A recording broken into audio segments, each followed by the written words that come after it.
Have you ever noticed that the more desperately you chase something, the further it seems to slip away? Have you ever experienced that once you stop obsessing and start enjoying the moment, the very thing you once longed for suddenly appears? Welcome back, my friends, to this channel where we explore the inner mechanics of creating a life aligned with your truest self.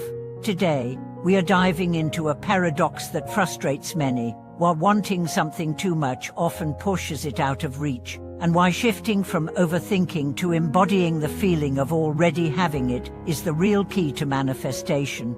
Two main truths guide our journey today. First, thoughts alone often keep your desires stuck in the realm of abstraction, like repeatedly writing the word water without ever drinking.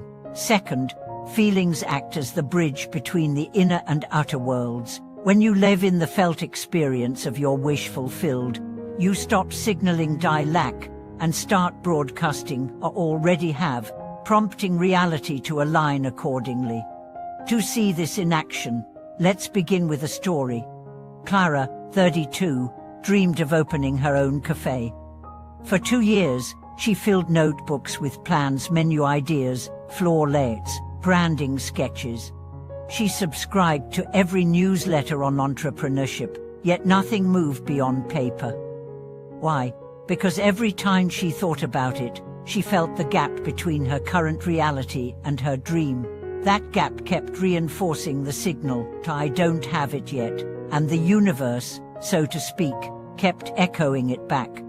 Then one evening, during a casual conversation with a friend, she was asked, "What if you already owned it? What would tomorrow look like?" But Clara answered without hesitation, describing her morning coffee ritual at the cafe, greeting her regulars, adjusting the music, checking the pastry display. She could feel the sunlight streaming through the windows, smell the cinnamon rolls, hear the soft hum of chatter. For the first time, she wasn't thinking about her cafe, she was in it. The next week, without making a grand resolution, she found herself walking into a small vacant shop on her street. The landlord happened to be there. The rent was surprisingly reasonable.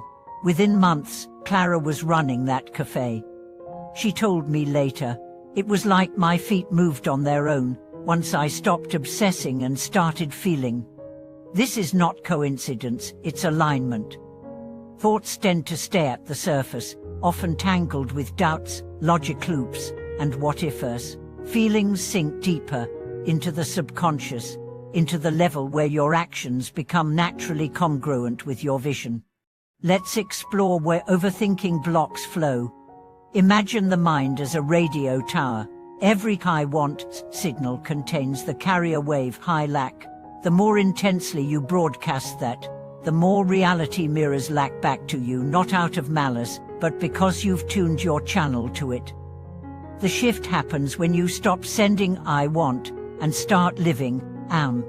Take another case, Daniel, a writer plagued by rejection letters. He'd wake up each day thinking, I need to get published. That thought carried anxiety and urgency. His writing sessions felt like auditions. One day, he tried a different approach. Before writing, he spent 10 minutes in a quiet chair, breathing slowly, imagining himself leafing through his own book in a bookstore.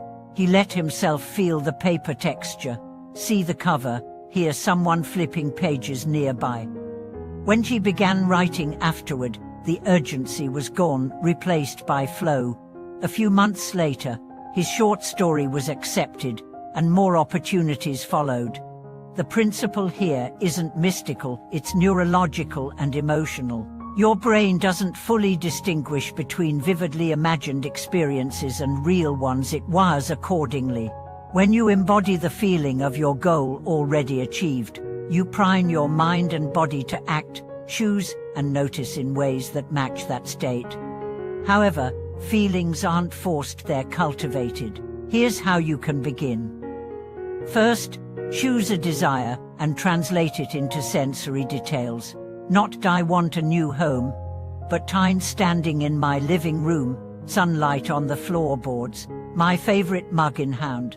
A second, Practice this state regularly, without checking whether it's working.